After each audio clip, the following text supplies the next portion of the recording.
Would you like to play some football?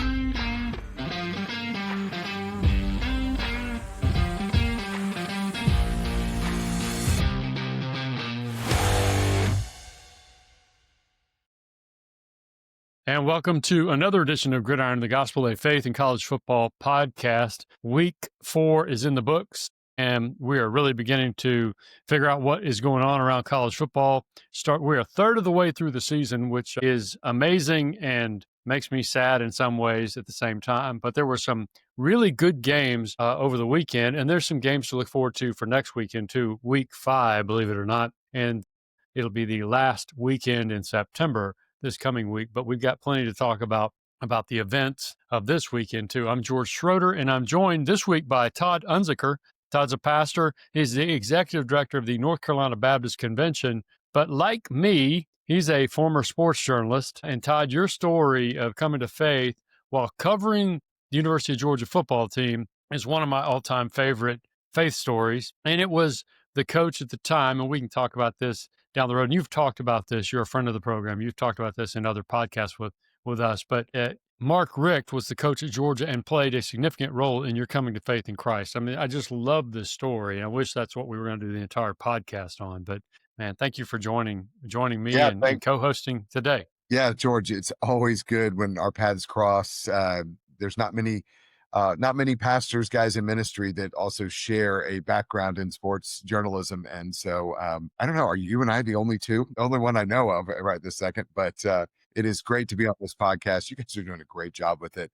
I love hearing Dean on here regularly, and Dean's a friend, and we spend all week like texting and talking college football. So hopefully I'll be able to fill in for him in a way that does the show well. But yeah, college football, I am saved by the grace of God, and God did it through my love of college football. And so I'm grateful to be here.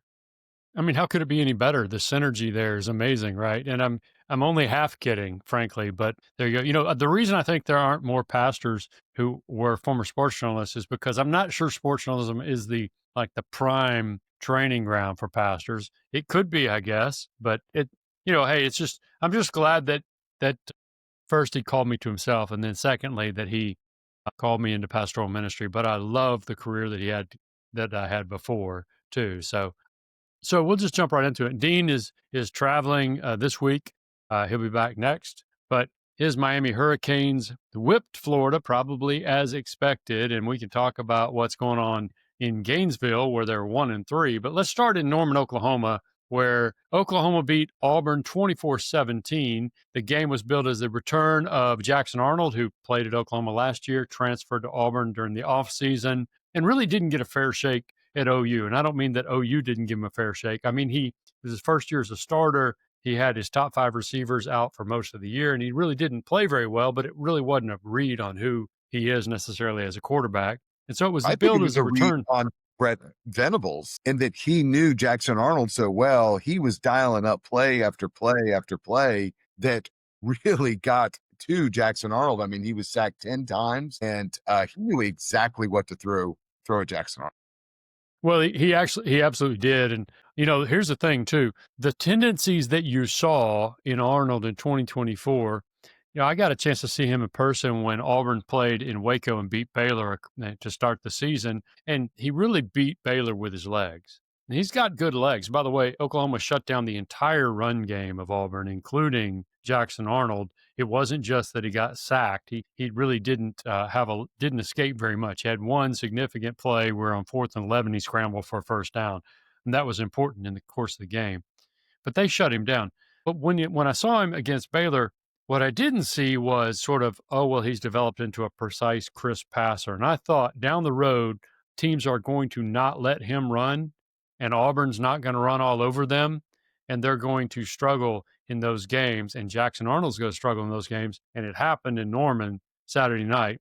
And you're right. I think it does have to do with Brent Venables knows Jackson Arnold. He understands what gives Jackson trouble. Among other things, he saw it all last year on the receiving end of things. But I'll say I saw a couple things there. One, Oklahoma's defense is really, really, really good. Remember, it was just a few years ago that we were talking about Oklahoma, and the reason they couldn't factor into things was because as good as their offenses were with Baker Mayfield and Kyler Murray and Jalen Hurts, they had defenses that were at least as bad on the other end of the spectrum. That is a thing of the past. They've got a defense that is fast and physical and very talented and stacks up. How good Oklahoma is, I don't know. That's still TBD for a lot of these teams, I think. But they also have a pretty good quarterback running things in John Mateer. I don't think they have the biggest difference makers at receiver, but that defense is really good. Auburn's D is really salty too. Auburn's got a really good D. I loved that. We've been on this podcast for minutes, and we're just now talking about John Mateer. I mean, he's the new Johnny Manziel, but he goes to church. That's his own line, by the way. Yep. I didn't make the point, but when I heard that, I thought, man, he is exciting to watch. Threw for 300 yards. We're talking about Jackson Arnold, but I tell you what, Oklahoma is going to be a force to reckon with. I think they have a legitimate shot at the playoffs because not only can they score points now, but they've got a defense that is really cooking. Yeah. Now their schedule towards the back half of their schedule is really difficult, and these unbalanced with these leagues with these 16 teams in the SEC and 18 in the Big Ten, you're going to have some unbalanced schedules. Some are going to be easier than others. Oklahoma's is one of the more difficult in the SEC, and so if they get to the playoff, they will have run a gauntlet, and their defense will have been really good. And Mateer will have to continue to play like he's played so far. But that was a big win for them. And Auburn is a good team. Don't let anybody fool you. This is not the same Auburn team that struggled last year and Hugh Freeze was on some level of hot seat. Maybe that's just because you're the Auburn coach. That's just how life is. But this is a good Auburn team. They're going to beat some people. Maybe even perhaps this weekend when everybody in my church is going to watch them at A&M. We got a bunch of Aggies in this church here in Texas, Todd. And so you want the Aggies to win so that it's a good day the next day. Look at Auburn. They had six of their 7 losses by less than 7 points last year. They really gave those games away. And you felt like if they were really a quarterback away, I thought they were going to pull that win out. I mean, we're talking about getting sacked 10 times or 7 times, whatever Arnold was. But even in that, it's the fourth quarter and he's leading a drive to take the lead in Norman. And did, right. Yeah. No, he was, yeah, I mean, he's not going to be kind of the biggest difference maker of all time, but he's a world different than what they had at quarterback a year ago. And he gives them a chance. And against most teams, he's really going to be a real asset for them. So I like that. There was one play that the SEC has issued a statement on after the fact. Oklahoma ran a deception play, clearly a deception play in the second quarter. First of all, in the second quarter, they had the ball. It was 2nd and 8 or 9. Out approaching the red zone, 25 or 30 yards out, something like that. One of their receivers walked towards the sideline. They had not substituted, so he walked towards the sideline and never got there. And Auburn never accounted for him. And then he just ran a streak down the sideline.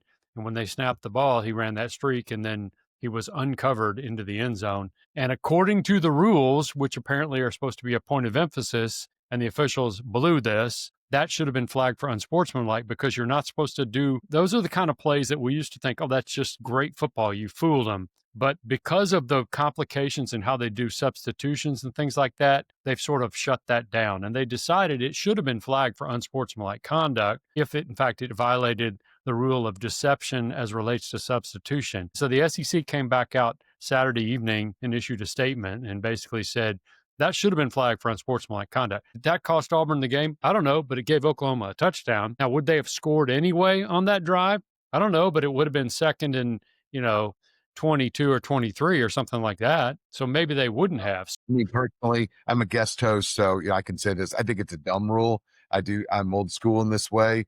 I think defense should be accounting for everybody that's going on. It's a point of emphasis. So from the SEC standpoint, I see why they came out with that. And it certainly affected the momentum. Football is a game of momentum. Is it the exact final score? We'll never know. We can never prove that, but it definitely affected the momentum. I think I don't know if you saw this, but judging by Hugh Freeze's body language from that point forward, I think it definitely affected him. Yeah, well, I mean, you can't let that affect you. You can't let a call affect you, right? If you do that, you're going to, or a missed call or what you think is a missed call or whatever. If you do that, and fans do it all the time, but players and coaches can't. So I sure hope it didn't, but I'm sure he's telling the truth when he says, we were talked to about that in the off season, that it was a point of emphasis. I'm sure that Oklahoma was talked to about it in the offseason too. That would be a point of emphasis for all the coaches. And so Ben Arbuckle, the offensive coordinator, and then Brent Venables, the head coach, they clearly knew what they were doing, and they must have thought they were walking right up to the line of whatever that rule is. And the officials on the field thought that too, and yet not going across that line. That said, the SEC has said it should have been flagged. So I'm with you, though, man. I love deception and trick plays as it relates to football. Those are what make the game fun. But if it's against the rules, it should have been flagged. Amen. All But right. speaking of tough schedules, I know you want to go to this next game, Miami and Florida. I mean, Florida's got one of the toughest schedules in the country, but schedule or no schedule, they just looked bad against the Miami Hurricanes, especially offensively. Yeah. Well, they did. And, I didn't buy the DJ Lagway hype in the offseason. I just wasn't going to. Look, I know he played well, and his physical tools are amazing, but I'm not sure I saw him as a guy who was going to sit back and carve up a defense, just dissect them like you want a quarterback to do. And so, but who knows? Maybe you've got a lot of guys who know what they're talking about who are really high on him. But we have now seen in consecutive games him not look very good, and he didn't look as bad as he looked against LSU when he threw all of those interceptions. But Florida, as a program, is suddenly reeling again. They're 1-3. Billy Napier had gotten off the hot seat to a certain extent with their finish and a nice finish to last year, but they needed to start this year well, and the schedule is really tough. He's done it again. He's dug himself a hole at the end of September again. He dug himself out last year. Can he do it again? And this is the second game in a row we're spending time on the losing quarterback here. But it was so bad. It was the worst offensive performance. I let you know how I am with these stats since 1998 for the Gators. 141 total yards of offense for the Gators in the entire game. And Lagway had just 61 yards passing. It really looked like that game was over when it was 4th and short on really the only good drive the Gators had. And they just failed to convert there. And you could just see it all over the sideline. But to the real host here, I've got to say, I think the U is back. That team really looks like the most complete team in the country. If I still had a vote in the AP poll, I would tell you that I would put Miami at number 1. George, I mean, you look at their body of work, what they've done so far this season, and who they've beaten. And they seem to be able to just do it various ways. I mean, a lot of attention to Carson Beck, but about the running game, the offensive line, Florida's defense is no joke. They are a good defense.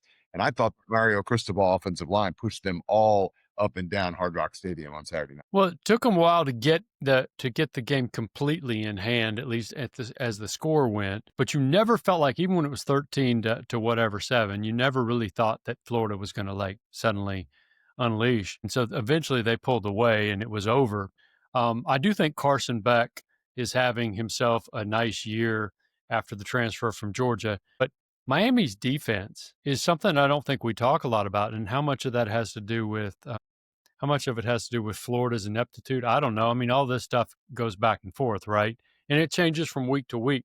But I'm with you. If I had a vote in the AP poll, I would probably have Miami number 1 right now. That's no slight to Ohio State. It's no slight to anybody else. It's just, look what they've done so far. And the fact that I didn't have them that high to start with doesn't mean I shouldn't have them that high right now. That's one of the things I get. If I get frustrated with poll voters, it's when they're locked into whoever you had up top at the beginning of the year, and you don't want to adjust because of what's happening with the teams you didn't necessarily think that about. I think Miami has looked really, really good. I got to be honest with you. You look around. I mean, look, I know they got Florida State is we could talk about them at some point. I think we'll see about them. But at some point here, we're going to talk about Clemson. And, a lot of people thought Clemson, this, that, or the other, they'd be back this year and everything else. I don't know why anybody would pick anybody at this point to not roll through the ACC except Miami, because I think you've got Florida State is credible and maybe better than that, maybe much better than that. We may be overdoing kind of what they did. We'll see, because Alabama is going to continue to get better, I think. But Miami has done it several times now. They're going to have a couple more chances to prove themselves. And then the ACC is, no offense, y'all, but it isn't that good this year. And I know you live in the heart of ACC country, so you got to be super careful about talking like that. But it is what it is. Yeah, it is. I mean, we saw Duke, who's been struggling a little bit, Manny Diaz, but they went and beat NC State this weekend. So it feels like a lot of them are beating up on each other there. Miami does not have to play Georgia Tech. And we're going to know the Florida State-Miami dynamic really quickly. I'm excited for Dean to get back to Gridiron and the Gospel because, he lives and pastors in Tallahassee. He's a huge Canes fan. And so I think he'll be able to give some insight next weekend as we get ready to break that down. Both those teams, I believe, having a bye before they play each other. So we're going to know a lot about that. But I think all roads to the ACC championship are going to lead through Coral Gables. And, those Georgia Tech Yellow Jackets, that's that other team that I do think plays hard, plays disciplined, plays tough. And it pains me to say that as a Georgia guy, but Brent Key and what he's done there has been phenomenal. But hats off to Miami. They really took care of business, and you never really thought that the Gators had much of a chance. Really, after the first play with DJ Lagway, I believe his first 4 plays from scrimmage were for negative yards. It's amazing. And we could talk at length just about sort of the developing dumpster fire in Gainesville, because that is going to be a topic. And we were getting at it a minute ago, but we just wanted to talk about Miami, because I do think right now, if you wanted to fill out your playoff sheet right now, and you said, I have to put it down now, Miami is a team I would have in there rated, seated very high with a shot to win the whole thing. Another way of saying what you said about ranking them number one. I will say this one thing about Billy Napier. Last year, he never lost the team. And I've said this on the podcast a couple of weeks ago. He never lost the team. And that was evident in the way they rebounded and continued to play. That's one of the things to watch over the next few weeks is, does the team continue to respond to him, especially given that, many of them were here last year. And so we're in the same position. And are they going to continue to rally around him or not? We'll see. But things are not good there. So, well, and Napier is a great guy. He's won everywhere he's gone. By all indications, just a tremendous leader, and things for whatever reason are not going well in Gainesville. But he better get it going, because I think their next 5 opponents are ranked opponents, and it's gonna be tough. He did it last year. He dug himself in a hole and he got out. That is nearly impossible to do 2 years in a row. Absolutely. All right. Another place where things are not going well, and it's not a great time to be a Clemson Tiger. It's not a great time to be Dabo Swinney. You and I both have the utmost respect for Dabo. He is I think he's a tremendous coach. He's done at Clemson amazing things, but they've been really slow to adjust to the whole new era of portal and NIL and the combination of portal and he's still only grudgingly beginning to not even embrace it, but just accept it. Still hasn't embraced it. And people thought that after last year, they kind of eked their way into the playoff, that maybe they were going to be back this year. You had people putting them, saying, hey, that might be the national champion this year. Nope. Instead, they can't win games. The latest loss was Syracuse, which manhandled them on their home field in Death Valley, full crowd.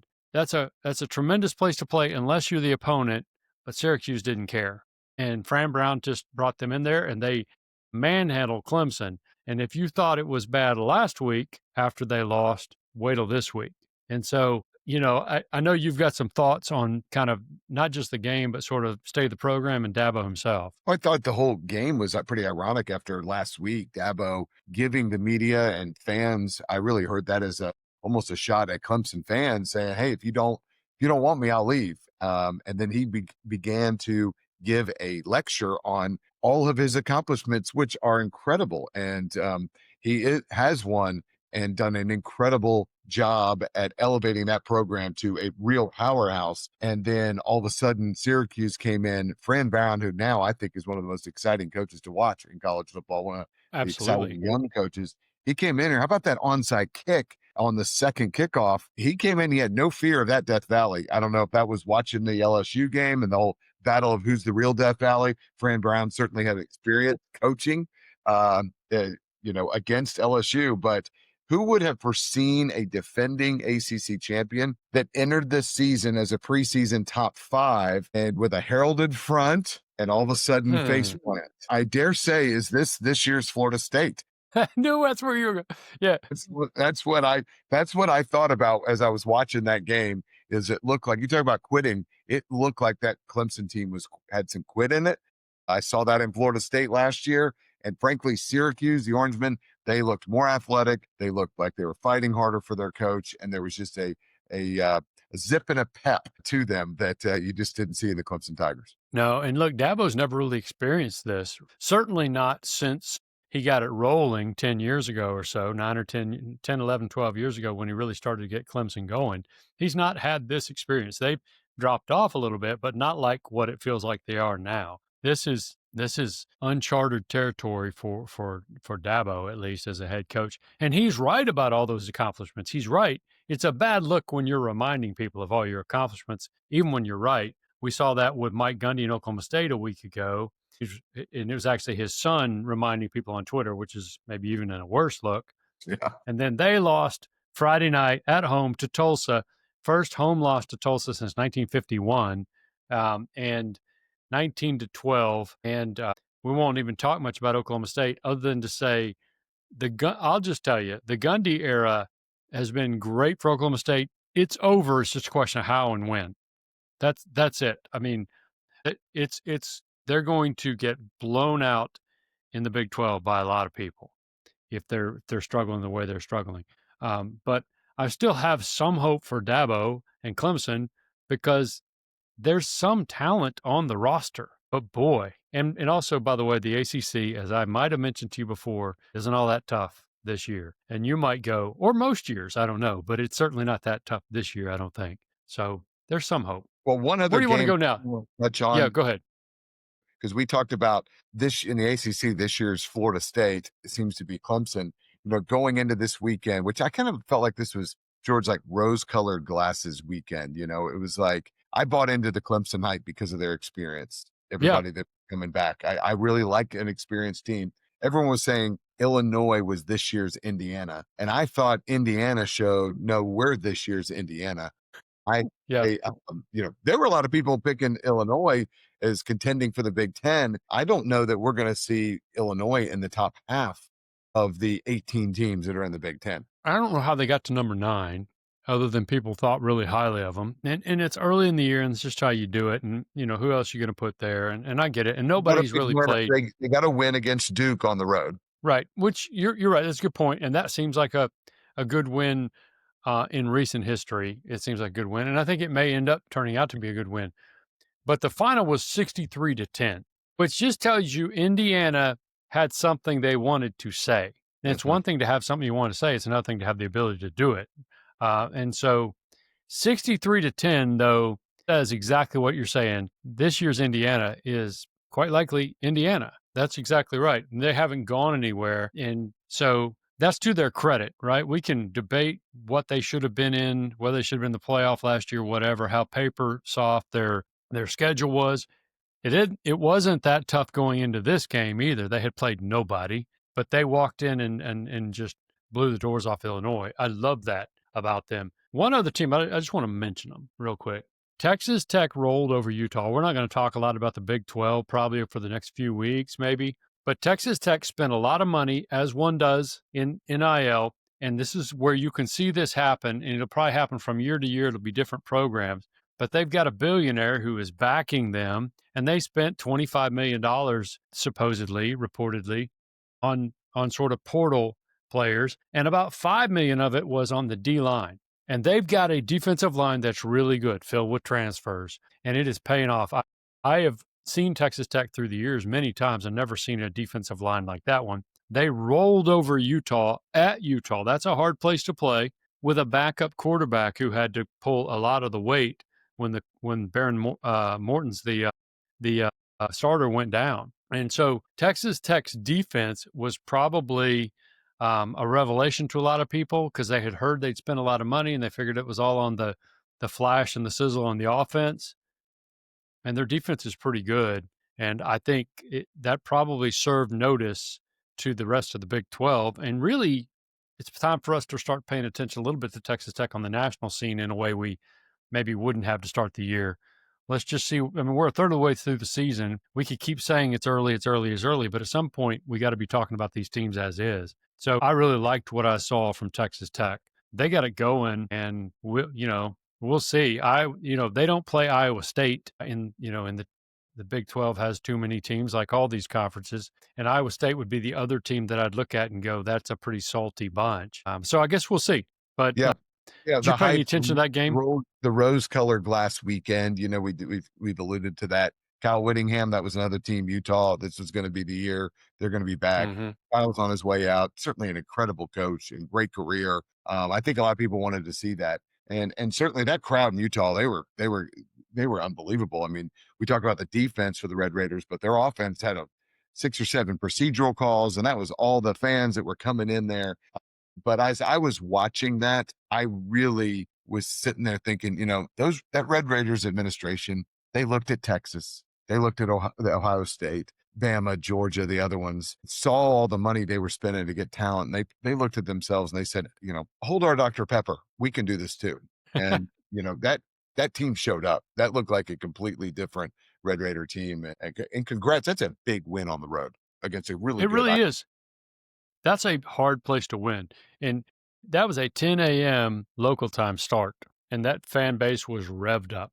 I mean, that is a loud stadium. I've been in it 3 or 4 times, I guess, and that is a loud stadium. One of the things that I would encourage, and I always tell our listeners this, I would encourage you to do. You ever have the chance to get outside your own region sometime, just go catch a game? It's worth doing. Like, choose it. Call Todd, call me. We'll tell you which ones to go to. And I'm only half kidding on that because I'd love to help you go, well, yeah, Yeah. this is a great place, or maybe that one's not as cool. But, we see the ones on TV that are sort of the brand names and the big conferences, but there are some jewels in places you would never know what a great place that is to watch a game. Utah is one of those places, especially when the Utes are good, and usually they're good, maybe not great, but good. It's a great place to watch a game. So anything else from the weekend? Otherwise, we got a slate just to touch on here coming up. Yeah, I think it was a weekend that I think a lot of summer expectations. Every summer, every team's gotten better. Everybody's a contender. I think, we're going to have here in a few weeks, we're going to have Showdown Saturday, and we're going to have, all those catchy. This was kind of the weekend it felt for me, George, that okay, the rose-colored glasses are off of that team. Like they're busted. They're not who we thought they were. And I think we're starting to see now in a little clearer picture that Oklahoma is for real. Auburn in defeat, much like Tennessee last weekend, is still a very good team, and they've got everything in front of them. I'll go ahead and call it right now. Billy Napier, I doubt will make it to the world's largest outdoor cocktail party at the end of October. I think he's just got a really tough road. He did it last year. I didn't think he'd do it, but I just can't see somebody doing that 2 years in a row. I think Miami and Florida State is going to be a real showdown that's going to really decide that ACC. And then especially with looking at Georgia Tech, their schedule is pretty easy the next 4 weeks. So I think we're separating those who are really going to be in that. And over the next 4 or 5 weeks, it'll start paring down again. Yeah, no question. I mean, it's amazing we're going to hit the last weekend in September. This is this upcoming weekend, and then we're in October, and this thing goes so fast. So week 5 games, man, there's a couple of big ones. I mean, there's several big ones, but Oregon at Penn State, at least by the rankings, and I think more than just by the rankings. I think this is a monstrous game of playoff contenders. I didn't know what I thought about Oregon going into the year because it's like, surely they can't put a new quarterback in every year. But Dante Moore has been really good, and they are very talented on both sides of the ball. Penn State has been really good, and there's a lot of thought that maybe this is the year that finally James Franklin gets over the hump. I think it's a little unfair, but his record against top 15 teams is what it is. So here's a chance. Penn State is ranked 3rd. Oregon's ranked 6th. This is a great matchup in Happy Valley, and so I cannot wait to see that game. Then Alabama at Georgia. Alabama has, quietly, if you can do that for Alabama, sort of rehabbed after that opening loss to Florida State, and Georgia has just been doing Georgia things, and now we get to see a little bit more. And obviously we saw Georgia against Tennessee, really saw a lot in Gunnar Stockton that I didn't know was really there, which, maybe says more about me than anything else. But we get to watch that clash, and it'll be a good referendum on both programs as usual. LSU at Ole Miss. There's some other good games too. By the way, underrated, Indiana at Iowa. We talked about Indiana a little bit ago. going to Iowa is kind of fun to watch too. But Oregon at Penn State, Alabama at Indiana, Georgia, Indiana, LSU. Indiana plays Oregon right after going to Iowa. So we're going to know a lot more about Indiana. They coming off a big win this weekend, but we're going to know a lot more about the Hoosiers here real soon. That's absolutely right. Oregon at Penn State. Let's talk about that one, then we'll talk about Alabama, Georgia. Oregon, Penn State. Your thoughts? I'm not going to ask you to make picks, but what do you look forward to in that game? Oregon reminds me of their primary sponsor, Nike. I mean, they look good. They're flashy. They are putting up points. I think they're either in almost every statistical category, number 1 or 2 in offense in the whole nation. But then you got to step back a minute, George, and you got to say this is against Montana State, Oklahoma State. We've already touched on that. Northwestern and Oregon State. And these aren't exactly world beaters that they've been scoring all these points on. And now they've got to go fly all the way over to the East Coast and get in that whiteout and that environment there in Happy Valley. I think James Franklin is an excellent coach who has the most experienced team, certainly in that upper echelon. And I think that the Nittany Lions are going to be too much for the Oregon Ducks this weekend. All right. Well, I wouldn't even ask you to pick, but I get it. That makes all the sense in the world. I wouldn't disagree, except one of my sons is a big Oregon fan. We actually lived in Oregon during his formative years when I was a sports columnist in Eugene. And so he's a big Duck fan. So if I were going to pick against the Ducks, he would be very unhappy with me. So, but I don't disagree with your analysis. Is that a good way to say it? I don't disagree with that. If you were, this is an old life or something, but Oregon are the underdogs. I just saw that about an hour ago. They're the underdogs in this game. Not totally surprising, but I think it's going to be set up for one of those classic late September games up in Pennsylvania. Yeah. All right, Georgia at Alabama, and then we'll talk about LSU at Ole Miss. But Georgia at Alabama, Alabama at Georgia. What do you look for? I said it's the first time in 10 years. In fact, the last time that the Crimson Tide played in Athens between the hedges, Kirby Smart was on the opposing sidelines. And that was a 38-10 throttling in about 8 inches of rain, I think, in that game. And I was at it. And me too. I actually was too. I remember that deluge. Yeah, it was a horrible, horrific day in terms of. It also rained. Yeah, and it rained, showing my bias here. But that game was, set up Nick Saban for another national title that year. And so everything is different. Kalen DeBoer gets a bad rap. I think Alabama fans are always looking at him. I got to tell you, I hadn't seen an Alabama team like that in 18 years against Florida State. They looked like they were bored and sleepwalking out there. They have credit to Kalen DeBoer. He's got them going. Ty Simpson is looking good. Here's what I really look at, George, is if you're watching the tape on Georgia and Tennessee was able to carve up the secondary of that dog defense. If I'm Alabama and Kalen DeBoer, that's what I'm licking my chops on, because Georgia has not been really good at putting pressure on the quarterback. And the flip side is DeBoer has struggled on the road. I had to read this twice. He is 2-5 as the Alabama Crimson Tide head coach when he is on the road, and Georgia has the nation's longest winning streak. And so you kind of got to give the nod there. Alabama had a hard time stopping the run against Florida State. Florida State almost had 250 yards rushing. 78 yards of that was Tommy Castellanos. I see some similarities. I don't know about you, George, with Gunnar Stockton. Tommy Castellanos able to make plays with his legs. I think we're going to get one of those classic games like last year. I think the Dogs have a good shot at edging that out. It's hard to go against Kirby Smart and UGA in Athens. Yeah, I don't disagree with you there. What I saw against Florida State, and then what I saw Georgia do against Tennessee, it just feels like Alabama has some steps to take. And Georgia, I don't know that Georgia's the most complete Georgia team that we've seen, but Georgia looks like a team, like a bunch of these teams that you could, draw somebody out of a hat and say, yeah, that team could win the national title. That's a little bit different than what we've seen from Georgia in the recent past when you were like, they're head and shoulders above everybody else, but they're in that group of teams, I think, that could win it. Alabama is at least a tier below, at least what it looks like to me right now. Maybe we'll see different. I don't know about that. So Ole Miss is hosting number 3 LSU. I don't know that I believe that LSU's number 3 ranking is really exactly where I would go there. I mean, they're not number 3 now. They actually dropped a spot, I think. But I don't think I'd actually go there with that. I think it's I think it's largely, I don't know that I'm all the way there. I think their offense is a troublesome thing for them. Ole Miss, meanwhile, has just done Ole Miss things. I don't know that they stop a lot of people, but they score a ton.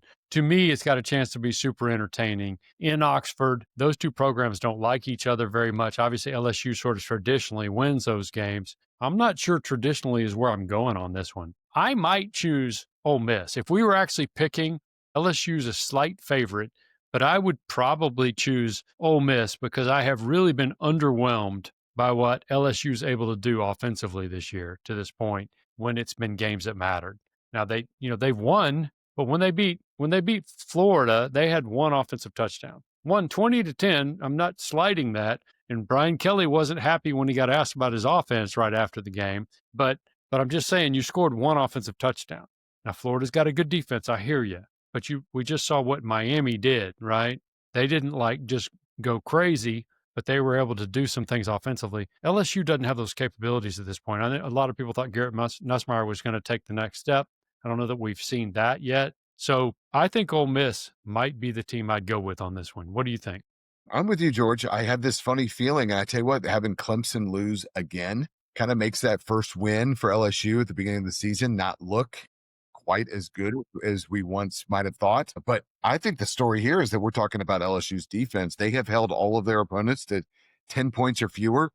And, but Ole Miss's quarterback, Trinidad Chambliss, he looks so good, over 300 yards passing and over 100 yards rushing. That dual threat action that he did against I think a good Tulane team. It's in Oxford. I'm with you. I kind of see Lane Kiffin pulling the upset. You talk about an unhappy Brian Kelly. I think we're going to see another unhappy Brian Kelly Saturday night. Very possibly. We'll see. Look, there's some other good games on the weekend, and inevitably there's a game that we're not discussing that's going to end up being the best game of the weekend. But I don't see one that we absolutely have to talk about. Auburn at Texas A&M is one I'm going to make sure I pay attention to. I think TCU at Arizona State is an interesting one. Arizona State obviously had that really bad loss at Mississippi State, but rebounded over the weekend and won at Baylor. But in Indiana at Iowa is an interesting game too, as I mentioned earlier.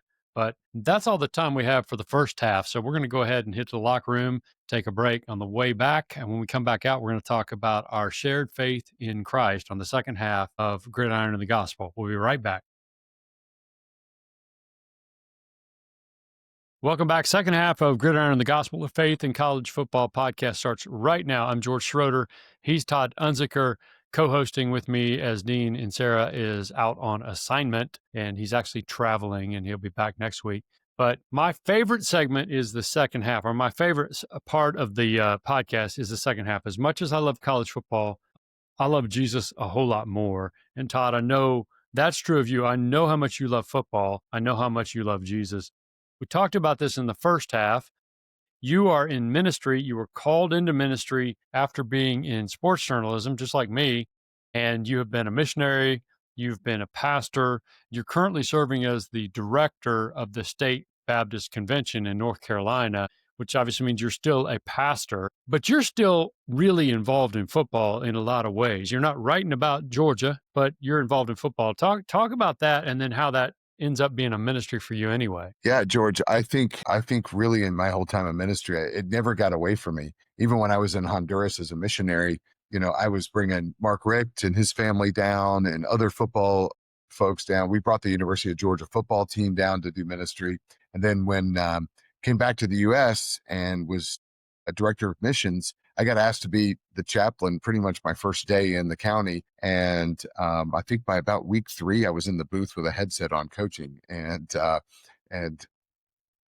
great time being director of missions. But I still, to this day, George, 15 years later, will get texts randomly from guys that were on the team that you just bond with. Coaching is disciple making. And it's just a matter of what are you making disciples of? And I always, Colossians 3:23, do all things unto the Lord. I learned in my John Calvin class in seminary that there is no sacred and secular.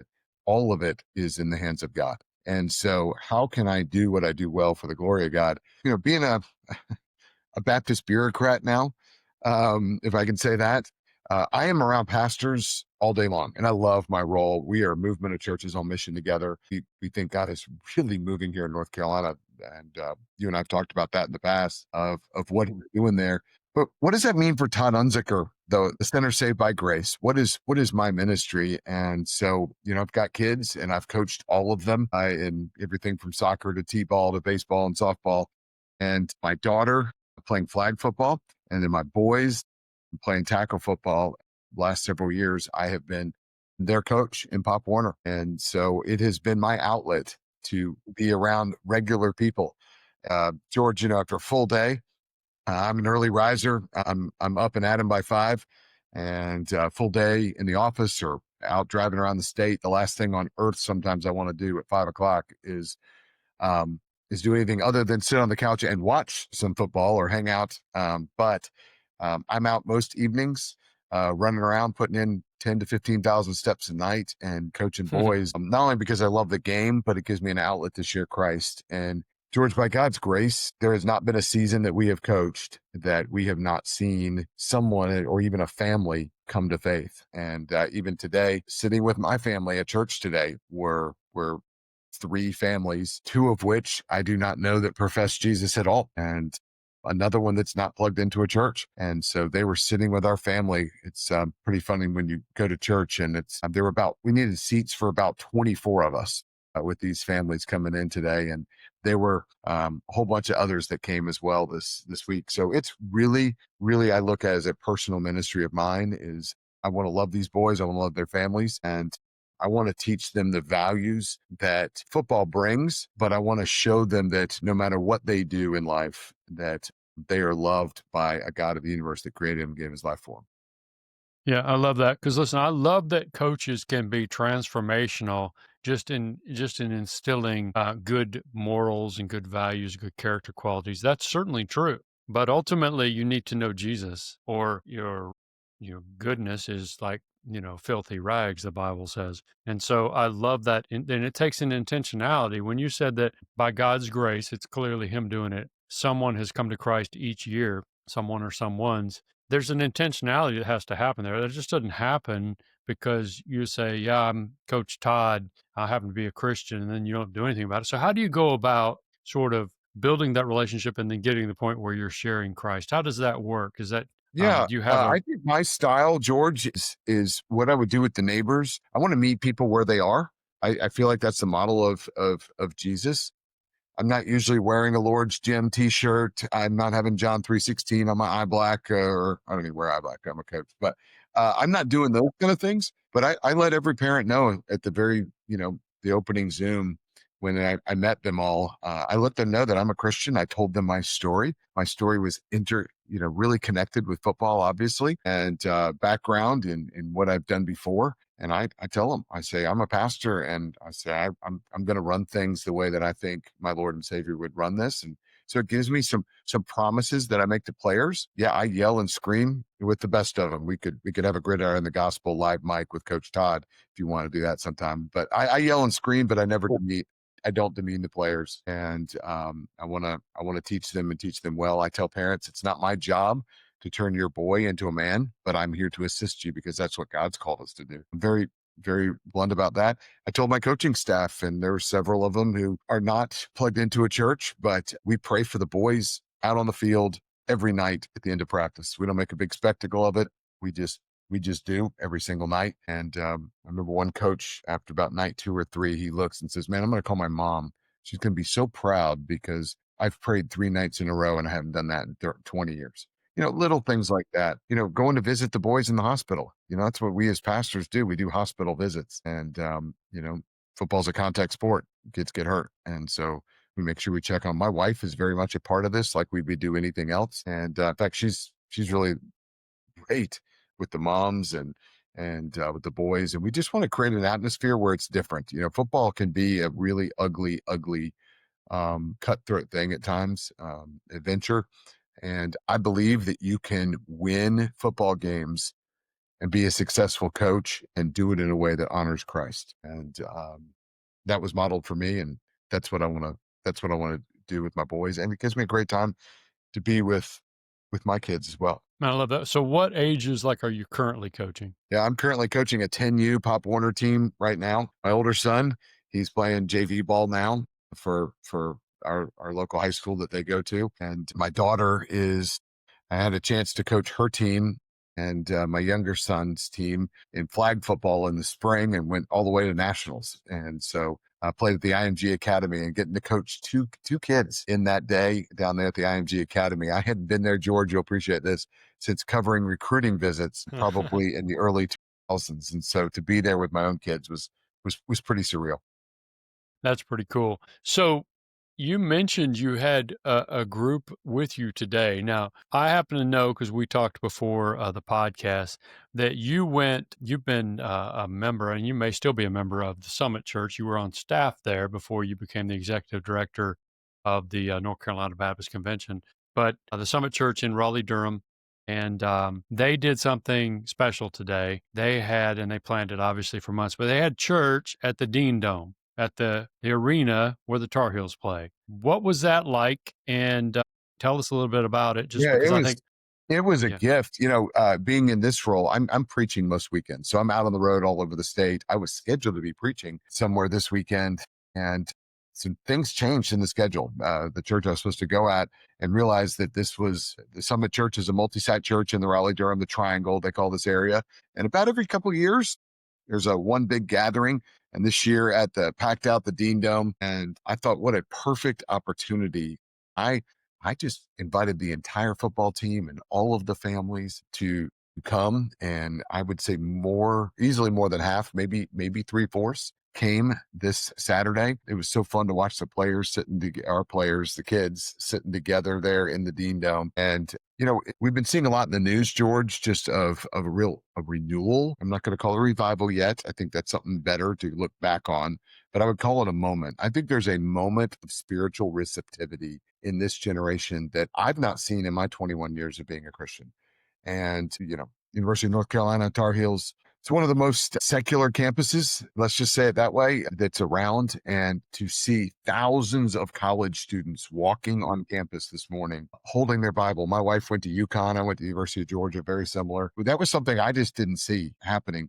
And I found out nearly 400 people today professed faith at those services for the first time. And so I don't know the exact number. I don't work there anymore, but it was an incredible time of just hearing the gospel proclaimed, a time of worship. And my wife, Ashley, she looked at me and all these people scattering with Bibles. I mean, tens of thousands of people scattering. And we thought, wow, what do you think people in their dorms are looking out right now and thinking about this? And the receptivity, I saw somebody coming forward, this young lady, and she says, I'm going to go forward. And as a pastor there, Malay elder there, I'm up. And she said, yeah, I want to, talk about what it means to follow Jesus. And she looked at her friend who came with her and she said, do you mind? Do you mind if I go do this? She's crying. Her friend starts crying and says, are you kidding? She said, this is what I've prayed for you since the moment I met you in the dorms. And just hearing those moments are incredible. George, a guy said, I've worn a cross all my life and I never knew what it was until today. And you just hear those kind of moments, and we're seeing it across the state. I was at a church in Western North Carolina that's a suburb of Franklin, North Carolina. I use that jokingly because Franklin is a small town. And there is not cell phone signal at this church parking lot. Like when you hold up your phone and you have the SOS. But that pastor was telling me that since COVID, their church, Cowee Baptist Church, has gone from one service of 150 to they have 3 services now on Sunday morning and nearly 1,500. And we're seeing that across the state. God is really moving. And this is a time when I just want to challenge listeners to this. At your next tailgate, when you're talking football, when you're talking things, talk to people about Jesus, because people are open and they're hungry. And with so much turmoil and so much of polarization, I think people are really looking for both truth and love, and they're open to it like never before. I completely agree with you. In fact, earlier this afternoon, I walked a group of our folks through the Three Circles presentation, which I don't want to assume that even many of our listeners know what it is. It's a method of sharing the good news of Jesus, the gospel. And I love it. Because it's something that's highly relational, highly conversational.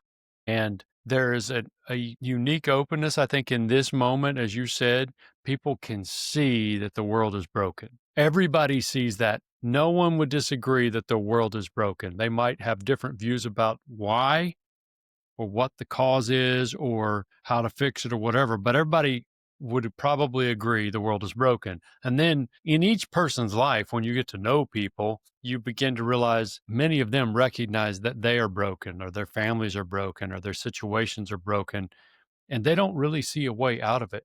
And the reason is because there's not one on their own. And so people are searching and they try to cope in all sorts of ways, right? And so this is an opportunity for you to step in and say, hey, look, the world is broken. Let me tell you who can fix it. And you can tell them about Jesus.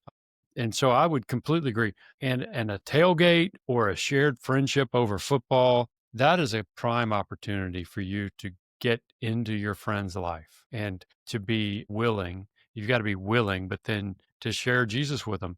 And that's what it's about, man. If you bond over football and you never tell that person about Jesus, what good is that? What good is that friendship, frankly? You have not told them the most important thing about you and the most important thing they need to know. So, man, I appreciate that. That is a tremendous challenge, frankly. I'm interested real quick. So you invited like the whole team and their parents to come to church this Sunday because it was going to be at the Dean Dome, and a couple dozen odd showed up, right? Just 24, with maybe us. more.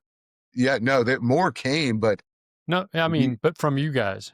yeah, from us, we had with us 24 just sitting with us. And I know that there were other families scattered around the dome that just kind of went in on their own from the team. So my follow-up, we've already heard from some of them. We said, we really like this. And I said, well, it's not always like this, at the Dean Dome.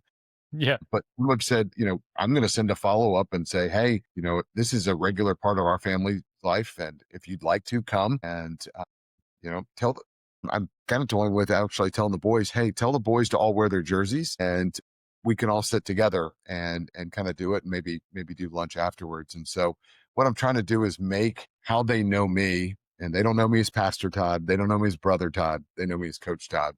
But I want to incorporate what's most important and what makes Coach Todd and his family tick. And so I want to keep it personal, and that's what we're going to do following up. In fact, one person's already texted me and said, can I talk to you about what I heard today? And I said, I can do that.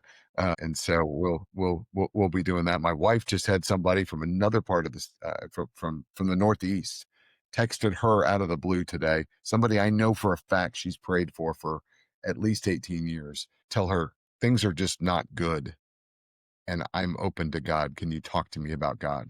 And so my wife was on that phone call this afternoon, just before we started recording. And tell people your stories. I love three circles. Our friend Jimmy Scroggins, I think, came up with that. And the Romans Road, there's the bridge, there's all these different techniques. I really like just telling people what God did in your life. People love experiences. They love experiences. They can't argue with your story, and they won't.